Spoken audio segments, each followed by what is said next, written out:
नमस्कार, मैं एम के पांडे। हमारी धारा पर आपका स्वागत है। आपने महारानी द्रौपदी की कथा जरूर पढ़ी होगी, आप जानते भी होंगे।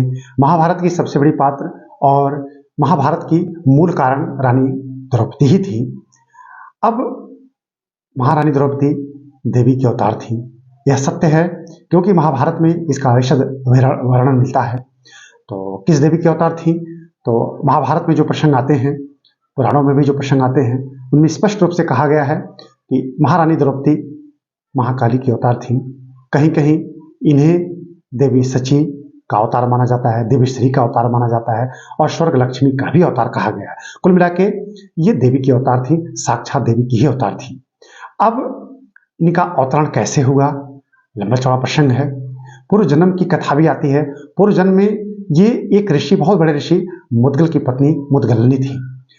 ऋषि की असामयिक मृत्यु हो गई।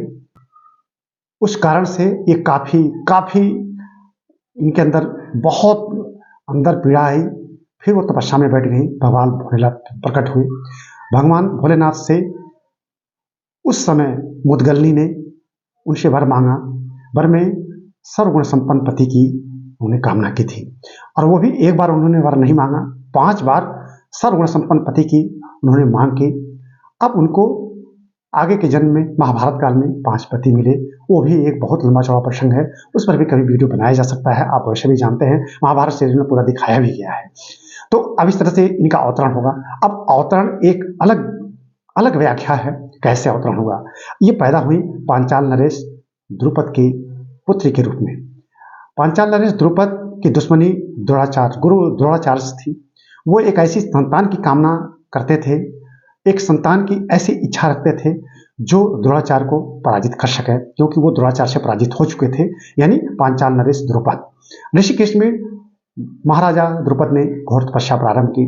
भगवान भोलेनाथ प्रकट हुए और उन्हें वैसी संतान देने का उन्होंने आशीर्वाद भी दे दिया। फिर एक दिव्य कुंड से इनका अवतरण हुआ, मतलब देवी द्रौपदी का अवतरण दिव्य कुंड से हुआ था। ये भी एक बहुत लंबी चौड़ी कथा है, बहुत बड़ा प्रसंग है, हम उसमें नहीं जाएंगे। इस तरह से देवी द्रौपदी देवी काली के अवतार के रूप में, अंश के रूप में, द्रुपद की पुत्री के रूप में अवतरित हुई।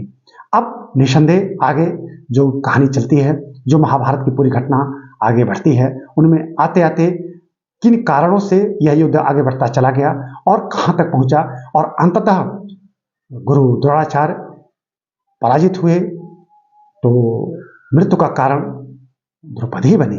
तो द्रुपद ने अपनी उस दुश्मनी का बदला लिया, और उस दुश्मनी का बदला जिन कारणों से लिया, उन कारणों में पूरा महाभारत ही छिपा हुआ है। तो हमने बड़े संक्षेप में रानी द्रौपदी के अवतार की कथा आपके समक्ष रखी, बड़े संक्षेप में हमने रखा। हमें विश्वास है कि आप हमारी वीडियो को पसंद करते हैं, इस वीडियो को भी पसंद करेंगे। इस वीडियो को लाइक और शेयर जरूर करेंगे।